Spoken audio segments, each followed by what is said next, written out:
An entire team carried on Kamar Moncrieffe's right foot. The promotion hunt continues today with 2 more matches up against top 6 opposition. Let's get into it.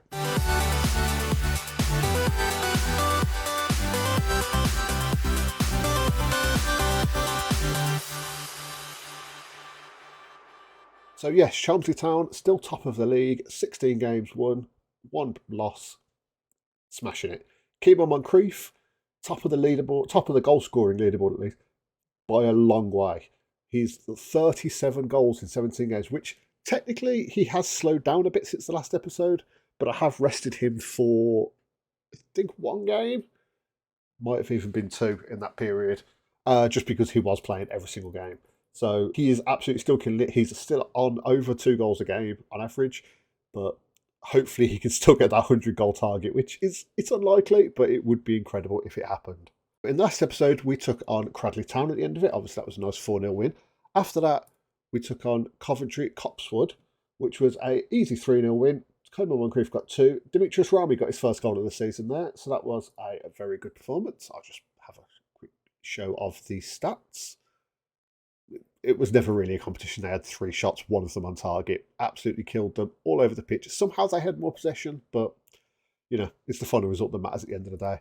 AFC Bridgenorth are up next. A Kamar Moncrieffe goal and a Shiloh Waldo goal made that a nice, comfortable 2-0 win for us. I will actually show the goals for this one because, well, I mean, neither of them are amazing, but in fact, both of them were gifted to us on a plate. It was kind of ridiculous. Top bit of defending there, puts Waldo through, easily slots it home. He has been very impressive, actually. I will get into that in a second. Next up, Rami, long ball. What is the keeper doing there? Leaves it for Moncrieffe, who's always going to slot it into that open net. 2-0 win. Very happy with that. We were pretty dominant. Next up, we had Paget Rangers. This is one of the games that I did rest Kamar Moncrieffe for, but Shiloh Waldo stepped up. 2 goals from the left winger, secured a victory. Obviously, Paget Rangers were bottom, so I did rotate the team pretty much as fully as I possibly could. Again, another gifted goal smashed in off the near post. I think this one might have come in off the post as well. About it. Just walked through the whole team. No, yeah, just off the far post. Just destroyed them. Lionel Messi in the tier 10. And then a petty cross. And then a petty cross. Found Hartle in off the crossbar. Overall, it didn't mean anything, but nice 2-1 win there against, well, I think it was bottom of the table at the time. Then came Ashby Ivanhoe, 4-1, 2 goals from Moncrieffe, 2 goals from Waldo. There's nothing really to show here, but yeah, a very good performance all round. Then we had Droitwich Spa, 6-2, Kamar Moncrieffe to 4, really bumping up his numbers. Shiloh Waldo with another 2. Those 2 have been absolutely killing it up front, to be honest. Jaden Alambi John has not done a whole lot this season, but Shiloh Waldo, since he's come in, has absolutely killed it. I'm really impressed with him. And then we had Ingalls, Kamar Moncrieffe with 2. Again, this is just business as usual at this point. If we only score 2 goals, it's normally him that scores them both if he's on the pitch. So that brings us to today's match. First match, we're going to be playing against Wolves Sporting, and then I'm going to go through a few matches, and I think Stapenhill will be the best second match.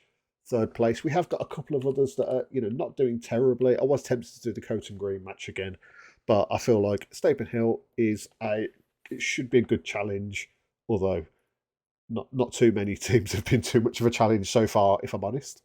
One other incredible bit of news, actually. Kamar Moncrieffe's contract was available for renewing, so I have renewed him. Still on £65 a week, which is what he was on before, but we've got him on until... We've got another 2 years on his contract now, with an option extension after promotion, contract extension after promotion, and an option extension by the club, so we could potentially have him in for 4 years, and with how he's performed, I really feel like he could carry us up the league.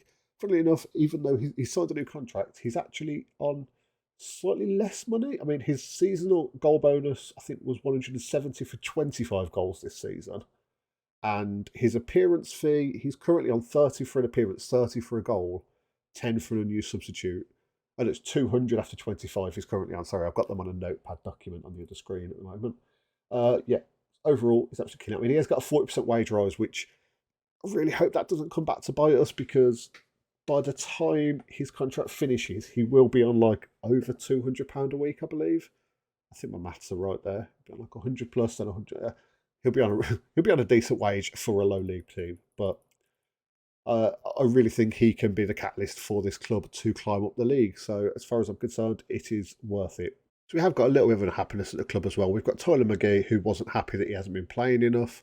I believe Mitchell Nolan had a bit of a moan, but he seemed okay afterwards. Jeremy Aguilar and Jamie Brooks have both had a moan that they're not playing enough. But mostly it's just because we have been playing with pretty much the same squad. I mean, I've been rotating out a couple of positions, but not necessarily, striker.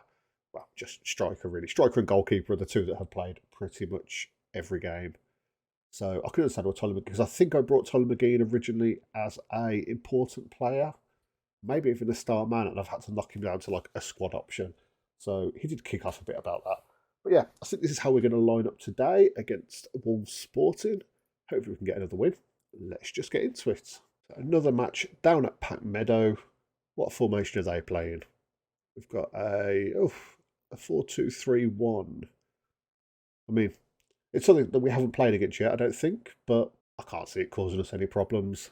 Okay, finally a highlight. I'm not sure what's going on with the game sounds, because there definitely should be some, but they definitely have been a little intermittent so far. Kanina with a lovely ball up. Waldo getting the end of it. Kamar Moncrieffe looks free in the... not anymore. Binns. Oh, Binns nearly curls one in the far corner. That would have been a very nice way to start the match. Maya with the ball in. Oh, but before short, hedge just over. Oh, that was a terrible goal kick from them. Moncrieffe with the ball running straight through the middle. No one closing down, and he skies it. Ah, oh, that's unfortunate. Kanina with a throw in, but for sure. Lovely ball up to Moncrieffe. I'm not sure he can do anything here on his own. Who am I kidding? Nearly manages to curl one in, slightly over. Half time, 0-0. This has been dominant. We are all over them. They haven't even got close to a shot on target. But yeah, I think we have to be better. We have to start hitting the target more often. Everyone seems motivated by that. That's what I like to see. We won't make any substitutes just yet. Moncrieffe has not been having a great game. Kanina's not smashing it exactly with an overall rating, but it's all close enough. We'll see how the team talk affects them first before we make any changes. Waldo with the ball. Just a random game sound out of nowhere then. Long ball up. No chance that's getting past our defenders. Moncrieffe is very good at tracking back and getting stuck in, but I really need him to get back up front because he's our goal scoring option. Beautiful pass from Alombi John there. Oh, Moncrieffe. That's a goal, but I feel like that might have been offside. Yeah, he was. I feel like that was a good 4 or 5 yards offside there. Whenever it's tight, we don't get a replay. But whenever this happens, it wasn't as far as I thought, but it still was comfortably offside. Yakubu with an interesting ball out. Rami, could you get it just inside? No, loses it. Devo, Rami. Okay, Moncrieffe now. Back to Nicholson. Ball up to Binns. Could you put it out to Waldo maybe? He puts him through. Shiloh Waldo. Oh, he tried to go for power. He really just needed to pop that in a corner somewhere. I feel like it might be time to make a substitution. Moncrieffe is looking ill-disciplined. Now, that's not something I've seen from him yet. That's not great. Kanina's not been having a good game, so I think I'm going to stick Tommy Barrel on. I don't know why, when I was editing these, I was wondering, why have I not got the tactics screen up on the left? It makes it so much more interesting to look at than just this view. So yeah, I'll try and make sure that's up. I definitely have opened that 3 times, and it just seems to close itself. So, I'm not sure what's going on there, but I'll pay a bit more attention to that in future. We didn't actually put a striker on the bench. I was thinking Tyler McGee was in there, but Adam Boland had took that spot back. Do I go with Sela Conde? I mean, he's not brilliant, but he's not bad. I might just make a slight tactical change. Maybe put you as a poacher so you don't track back quite as much, and have you as an advanced playmaker. I feel like that could work. Lambi John. I'd quite like to go attacking with you as well, but I don't know if that's going to be too much attacking. No, I think I might leave you on support. Waldo as an inside forward. Yeah, I mean, there's the goal scorers. We'll stick them on there. We'll hopefully add Rami into the mix. Oh, need to press play. That would probably help. Ram with a free kick. Long ball up to nobody. Moses Garvey. Howell. There's not really many options for him. Yeah, and he just runs it into nowhere. Moncrieffe. There we go. There we go. Kamar Moncrieffe with a fantastic finish. He's missed a few that have been a lot easier than that so far. But that was great tracking back there. Waldo and Rami. Lovely ball up from Waldo. One touch. Bang it in the top corner. Beautiful. That's what we've come to expect from the man. 5 minutes left and a highlight. Right. Sheffield doing a long goal kick. Doesn't go anywhere. Rami, can he put through Moncrieffe? Looks like he's going to be through. We go. Once he gets one, he's got a taste for it. He's absolutely unstoppable once he knows how to score a goal. He seems to miss like 10 in a row. And then as soon as he scores one, he's just constantly a little fox in the box. Beautiful. Just slides it past the keeper. No chance at all. 2-0 up, and that should secure the win for us, barring some sort of absolute disaster. Okay, beautiful. I mean, overall, that's a very good performance from everyone on the pitch. I mean, we seem to struggle quite a bit for a lot of that game to actually score, but performance-wise, overall, I mean, we shut them down perfectly. They had a bit more possession than us again, but we had no shots against us. We had a 2-goal XG, which is absolutely perfect for what we ended up with. I cannot fault that outcome. Looking at results, Nunes and Griff also won. They are definitely the main. It's rapidly becoming a 2-horse race. And I mean, if we manage to beat Stapenhill in the second game today, then I think they might struggle to catch up at that point. But we've got, I believe, 4 games before that. 1, 2, 3, 4. Yep. So I'm going to go forward to the Stapenhill game. There might obviously be some stops in between. Just give some Moncrieffe some weekly praise that he gets after every single game. And Nuneaton have got a 10-game unbeaten streak, so they are definitely on our tails at the very least. It feels like we're absolutely destroying this league, but a 6-point gap halfway through the season is not. It's not unassailable for them at the very least. So we're going to have to definitely keep up playing how we've been playing. It's probably worth noting. I mean, I know a lot of these stats probably aren't filled in prior to these games starting, because every single record from a player at least is held by someone who's played this season. But we have hit, about 5 games ago, we hit the most points in a season and the most league goals in a season. Is that? Yeah, most league goals in a season. We're 63 so far, but I think we hit the record at like 45 or something, which is a little bit insane. So we only seem to have like 2 or 3 years of history across the board, but it is a little crazy. It's actually the first time that we're apparently after a player that I've seen in a news story. I mean, I have never been after this player. 999. I know. I was thinking that was first touch, dribbling and finishing, but it's crossing. But yeah, 9 crossing, 9 dribbling, 9 finishing. He seems okay, but nothing really outstanding. I definitely don't think we'll be going in for him. One thing that is to worry about slightly is we are being described as cash-strapped Chelmsley Town. We are in a bit of a financial black hole. The fact that we just didn't get put in an FA Cup at all this season might actually cause some real problems. Along with that, one other problem that we might run into at some point, I'm just looking for the promises screen, we have got a lot of players that are expecting us to improve the training facilities because it was locked in on the contract and was not an option I could get rid of. Like every single person I tried to sign, this improved that every person that's here and a lot of the ones that turned us down, it was locked in that we had to have improved training facilities. The club doesn't have very good facilities, obviously, but I have tried asking the board multiple times. I could try again, but I always just get told, well, you've only been here for a little bit of time, so sort of know your role and shut your mouth, in the words of the immortal Dwayne "The Rock" Johnson. So I suppose one option we could potentially look at is if we get a bit of off time during the season or towards the end of the season, maybe trying to put in a few, like a midweek friendly here and there and just playing all of our substitutes. We have only got 3 games in January, so I might use that as a time, especially in that gap between Helmond and Heath Hayes where we've got 13 days off in a row.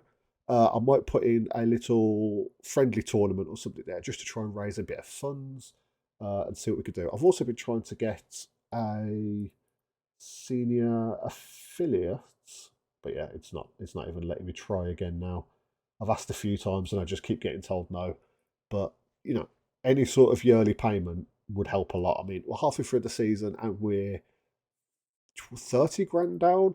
So if we could get somewhere that was offering us even 10, 15 grand a year, that would be an insane boost to our finances. Another angry player, Mitchell Nolan, has moaned about his playing time. I have promised him he'll get a little bit more because I feel like we can definitely rotate our centre mids a little bit more without it negatively impacting us too much. So I might play him against some of the, less than brilliant players, some of the less than brilliant teams we've got coming up. And yeah, try and get him back in our good books. We'll try and get back in his good books, whichever way around that goes. And there we go. Due to our finances, we cannot improve the training facilities.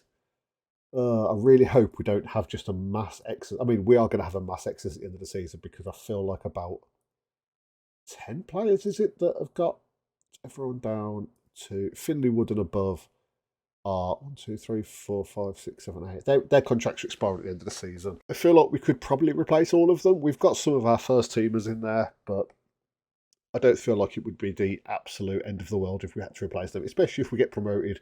We're probably going to attract a slightly better calibre of player, so it wouldn't be the end of the world. So before we get into the Stapenhill game, we have had a couple more matches that have gone through. And it was 4-2 win over the Black Country. This was a pretty comfortable game overall, realistically. Let's have a quick look through the goals. There's a couple. I think this was the game that was something very odd happening, yeah. So we started off, Kamar Moncrieffe, 1-on-1. Lovely little chip into the far corner. Second goal, long goal kick. This was a little bit messy, but we ended up dispossessing Coop.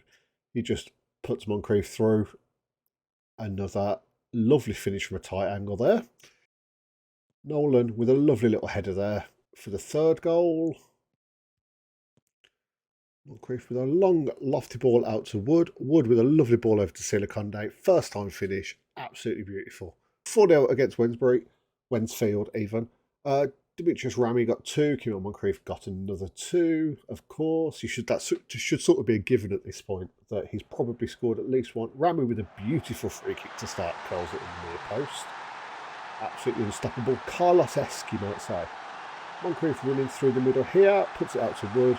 Wood gets a lovely cross into Ramy. Beautiful finish, really breaks the top of the net. Again, just beautiful. But before sure, through to Waldo. Waldo manages to get a pass off to Moncrieffe. Headers it in, top corner. And lastly, McConville with a long ball out to Moncrieffe. Ramy puts him through. Lovely finish. 4-0, comfortable as you like. Next up we had Coton Green, our old rival. I say our old rivals. The team that I made my rivals in the first episode. Again, 3-1 win, pretty comfortable. All 3 goals by Kamar Moncrieffe. We'll have a quick look through them. Nolan to Myler, apparently just no sound here. Moncrieffe through, 1-on-1. You know he doesn't miss these. Lovely little goal slotted in past the keeper. And their goalie comes all the way out here, passes it straight to Moncrieffe. And just pops it in an open net. That is a little bit embarrassing, one might say. Then ball out to Waldo, Siliconde, Moncrieffe, 1-on-1. We've all seen this happen a million times already now. 3-1 win. Absolutely beautiful. We then came up against Bilston Town. Surprise, surprise. No prizes for guessing who scored all the goals in this game. Kamar Moncrieffe with a penalty. I mean, these were three quite varied little goals. Lovely little corner. Penalty into the bottom left corner there. Then here he gets put through on goal. Just a lovely composed little chip over the goalkeeper. Beautiful stuff.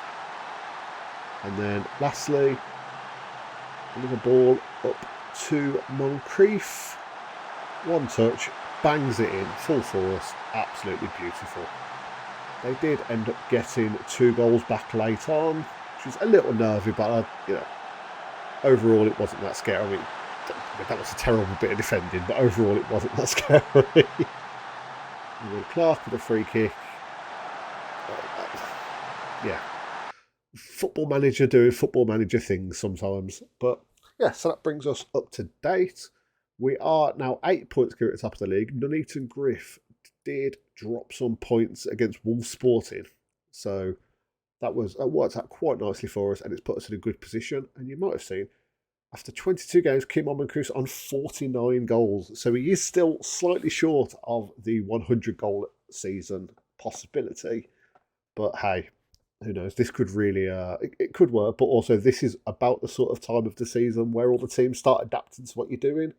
So he might slow down considerably after this point, but hopefully not. It is quite kind of mad that I feel like we're absolutely destroyed this league. And Nuneaton Griff, I mean, they've dropped a couple of points here and there, more than us, obviously, 8 points behind us. But scoring wise, they are very similar. We've just like they've scored 6 against 3 teams. We've scored 6 or more against 3 teams. They've got 5 against more. Like I suppose they got 5 against us, but that was in one game because we've only played them once so far. We've got them again coming up in the beginning of February. So as you can see, also here, I did organise a couple of friendlies. We've got one against Solihull United. It's going to earn us. It's only about £1,000, but every little helps. And then in the Brummie Bonanza tournament, we have got a semi-final against Knoll, Solihull United, and Cadbury Athletic. So all teams that are around this same sort of local area. I'm not sure that all of them would be happy being called Brummies, but it is what it is. And this is how we're probably going to be lining up today. We've again got Moncrieffe, Waldo, and Abidjan up front. I think this might be the exact same as the last game we played, apart from we've got Aguilar in at left back. Not really too much reasoning for that. Kanina is up to medium match load, and it recommended I give him a rest. I'm not quite sure why, but I feel like that's not going to be a huge impact there.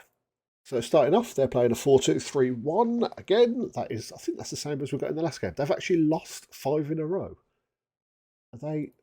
I assume they're actually not anywhere near where they. How can I get their team up?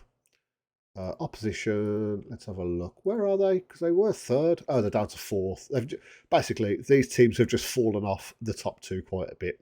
We've definitely pulled away, and it is looking like it's going to be a 2-horse race this season. 26 people in attendance here.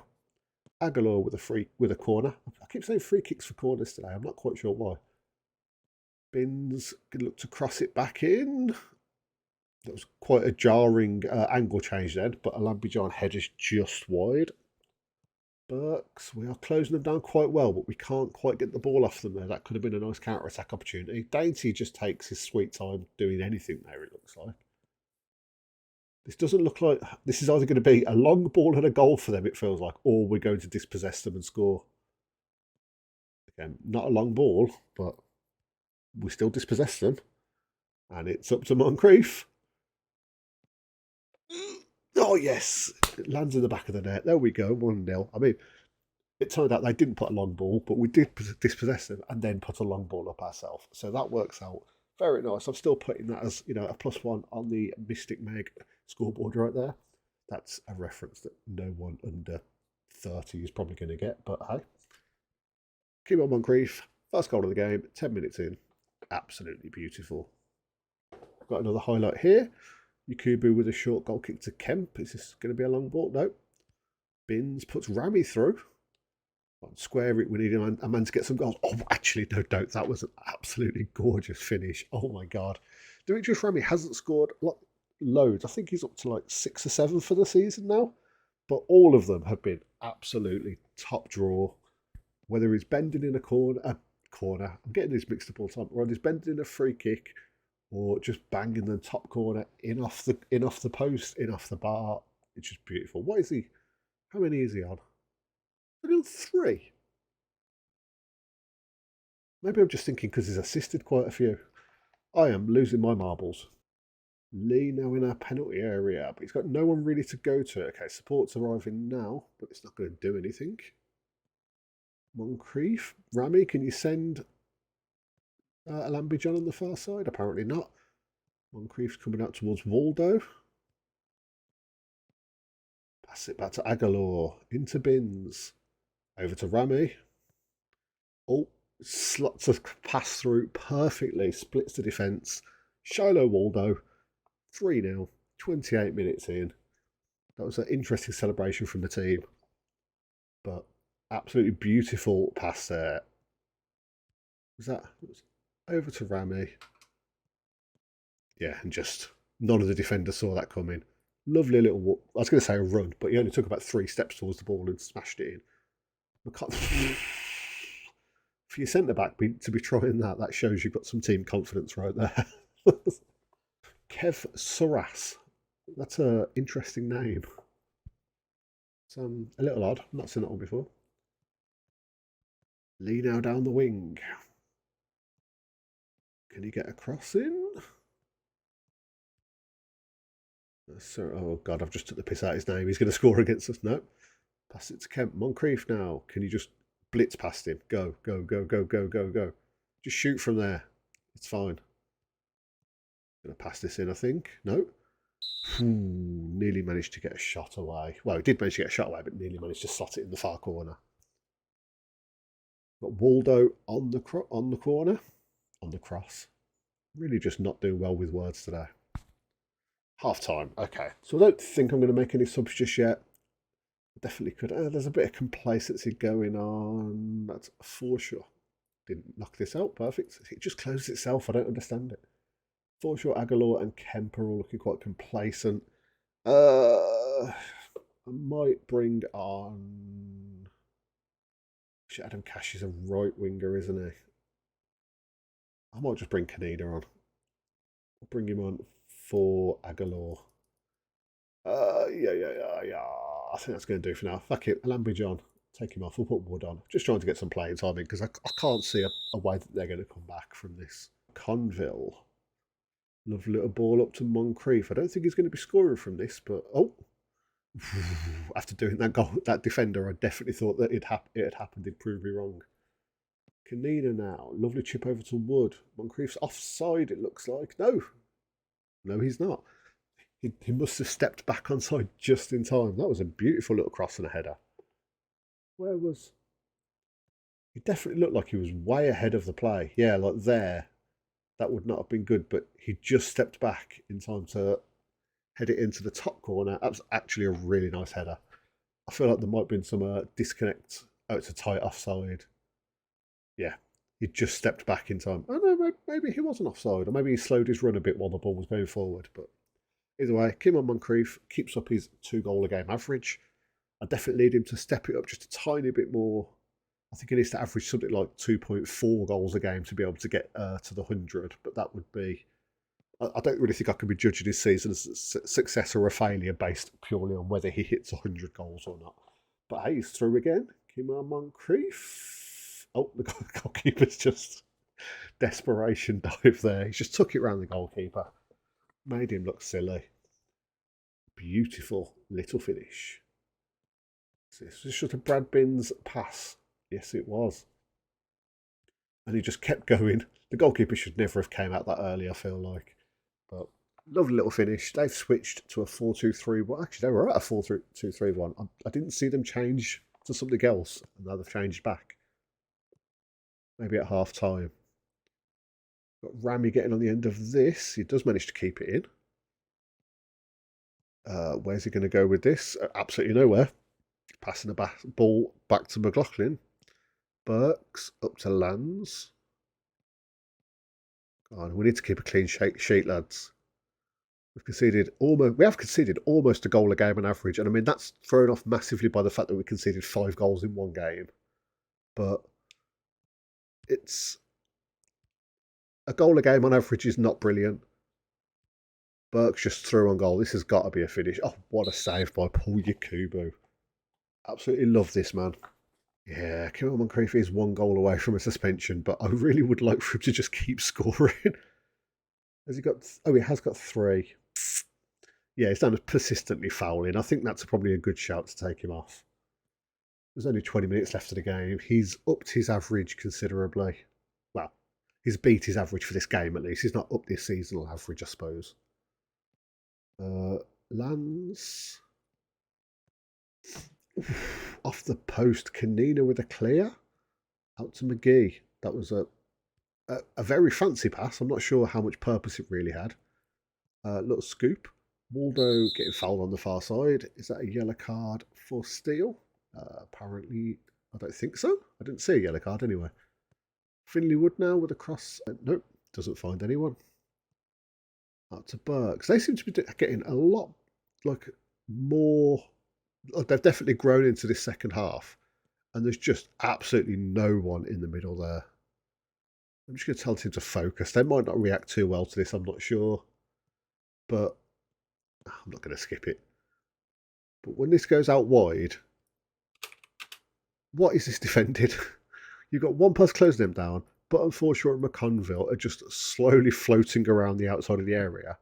And there is only one person in the whole of the penalty area at this point, and it's their striker.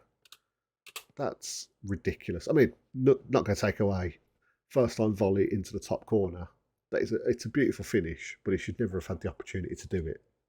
We've got Finley Wood now. Let's get another one just to really shut them up and against the runner play. Finley Wood with a classic right winger pass right there. That's an Alambi John pass right there. Lee, is he going to put it out wide? Or is he just going to try and go alone? Lovely little chip up. Surely not. Yeah, okay. It's a good header away from Nicholson. It's a great cross back in, and it's just... I don't know what route that ball just took after he shot it. Did Yakubu kick that onto the post almost? That was a very, very odd one. He just took a shot there. Oh no, Yakubu just palmed it but didn't quite get the save off. I suppose that's acceptable. I was moaning about conceding on average 1 goal a game, and I've already conceded double that now, so at least that should be the last highlight of the game. Yes, there we go. It's a lovely 5-2 win to end today's episode. Moncrieffe with 3, Rami and Waldo with 1 each. So looking at the table now, probably could have seen it a minute ago, but decided to skip over that bit. Yeah, Nunnett and Griff got another win. So again, we're 8 points clear, but they're 17 points clear of next place. So it's definitely a 2-horse race, even only 23 games in the season. Really just past the halfway mark. And it's only 2 teams who haven't got a chance of promotion. I find this quite often when there's only one promotion spot. It's always 2 teams going for it, and then there's just a massive gap between everyone else. There's only... The gap between second and third is as big as the gap between third and... Is that right? No? So here, yeah. So about 16th, 17th. That's just incredible. At least we've got a second competition on our screen now, even if we had to make it ourselves. So yeah, Kamar Moncrieffe, 52 goals so far out of the... Is it 82 we've scored so far? Yep.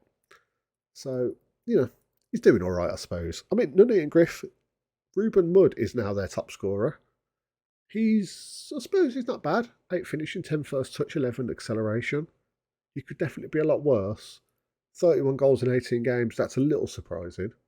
But then I suppose you could say the same about him, about Moncrieffe. But he has, he's actually improved across some of the stats. That's unexpected. But yeah, so either way, Chelmsford Town, top of the league. Thank you very much for watching. If you've enjoyed, maybe leave a like or a comment down below. It really does mean a great deal to me. And don't forget to subscribe if you haven't already. We'll be back in the next video with some games. We'll probably play the Knoll Brummy Bonanza game, because we haven't got too much else coming up. Maybe the Brummy Bonanza game, maybe the semi-final, maybe the final, depending on how I feel. I think maybe that one and the Nuneaton Griff Midland Football League future runners-up, let's say. But that could be a big game and could really make sure that we consolidate our position at the top of the league. So again, thank you very much for watching, and I'll see you next time.